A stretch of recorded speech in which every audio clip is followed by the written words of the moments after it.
is J.A. White, and I am the writer of Nightbooks.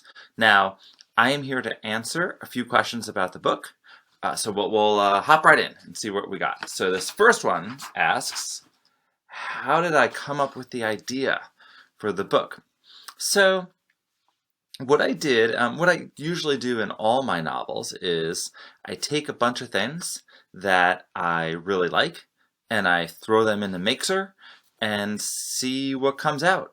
So with Nightbooks, I took the Arabian Nights stories where the character in the Arabian Nights has to come up with a different story each night to kind of satisfy this king so he doesn't kill her. And I took that sort of structure and I combined it with a little bit of Hansel and Gretel and a lot of horror stories. I combined all those things together and ta-da, story. Okay, what's next? Next is the time I show how old I am and put on my glasses because I cannot read the next question. Which story from Nightbooks is my favorite? So my favorite is the very last story, which is called The Top Bunk. And the reason I like this story is, one, I personally think it's the scariest story in the book, and I think whenever you take something that is so commonplace, like sleeping in a bunk bed, and you can kind of creepify it a little, those are always the most genuine scares to me because it's the most relatable. And also the reason I wrote the story is my sons sleep in a bunk bed and I wanted to freak them out. Okay, question 3. What would have lured me into the witch's apartment? For me, I think that there is so much of Alex in me. Probably hearing a horror movie would definitely draw my attention. Something that would also draw my attention is the smell of coffee, which is basically what I live on. I live on coffee and horror movies. But I would say a horror movie and a smell of coffee, I would probably be stuck in that witch's apartment, and she would definitely get me. Okay, what else?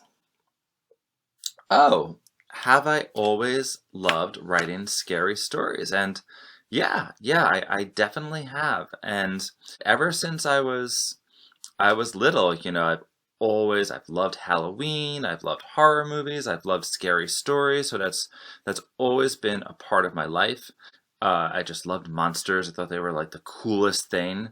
And if there was a story where somebody had to, slay a monster, my empathy would always be for the creature, and I'd kind of be rooting for the creature. So I've always loved scary stories. As for my favorite scary story, that's a hard one.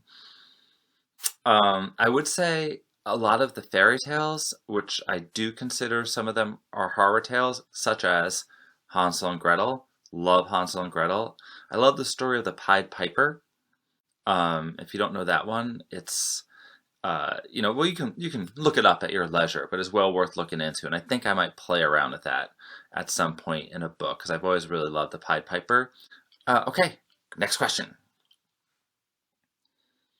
What advice would I give young authors and illustrators? Well, first of all, do what you're doing right now. I assume that you are watching some videos of authors talking about how they go about their business and their craft and their stories, and you're learning from that, and you're participating in a program like the Bluebonnet where you're reading all these different books, and that's tremendous.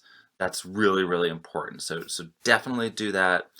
Go to the library, read everything you can, read every day, and that sort of trickles down and that filters into your brain.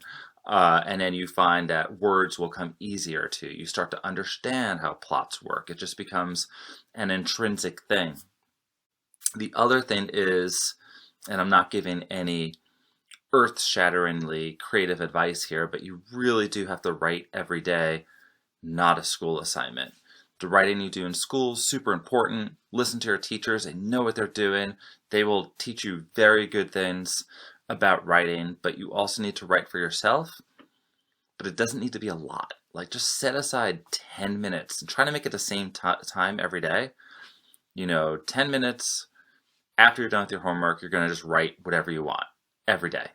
And stay at that. And at the end of the year, you will be a far, far better writer than you were earlier. And the other thing is, you want to get into this mindset where you're always looking for ideas and you're always asking yourself, these kind of like what if questions. So, if you're in a room and there's a group of people talking and you'd be like, no, what if a dinosaur walked in right now and just started to join the conversation? That's a very random idea.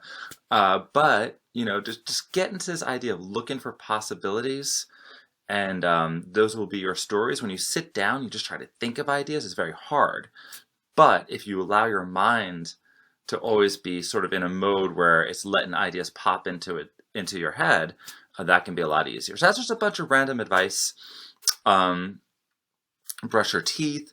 Look both ways before crossing the street. Really, really good stuff there. Okay, so thank you so much for listening.